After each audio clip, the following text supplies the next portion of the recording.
In calculus, a power series is an infinite sum of terms, where each term includes a variable x raised to a power.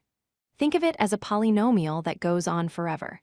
The central question we ask about these is, for which values of x does this infinite sum actually add up to a real, finite number?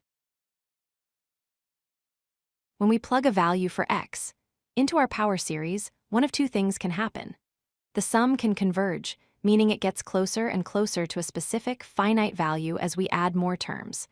Or it can diverge, meaning the sum grows without bound, heading towards infinity, or it might just bounce around without ever settling down. A power series usually has a special range of x values for which it converges. This range is called the interval of convergence. It's like the domain of the power series. Outside of this interval, the series diverges and is not useful. Inside this interval, it behaves properly and gives us a finite result. The radius of convergence, which we call r, is a non-negative number that defines the size of our interval. It's the distance from the center of the series to the boundary where convergence stops. If the center is the series is guaranteed to converge for all x values between a minus r and a plus r. There are three distinct cases for the radius of convergence. First, r could be 0, which means the series only converges at its center point, Second, r could be a finite positive number, which gives us a well-defined interval. Third, r could be infinite, which means the series converges for every possible x value across the entire number line. The most common method for finding the radius of convergence is the ratio test. We calculate a limit, L, based on the ratio of consecutive terms in our series. The rule is simple. The series converges absolutely whenever this limit, L, is less than 1. We use this condition to solve for the values of x that ensure convergence. Let's look at an example. After setting up the ratio of consecutive terms and simplifying, we find that the limit L is equal to the absolute value of x minus 3. To ensure convergence, we set this to be less than 1.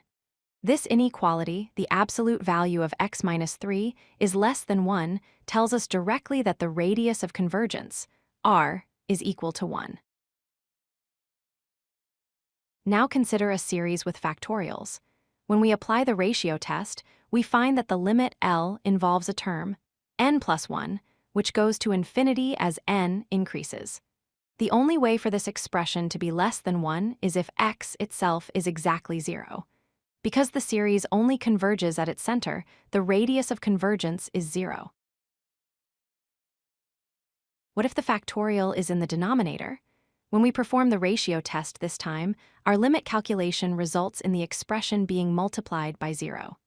This means our limit L is always 0, no matter what value x has.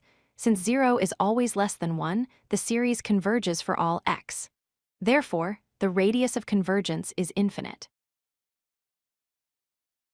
The ratio test only tells us what happens inside the radius of convergence.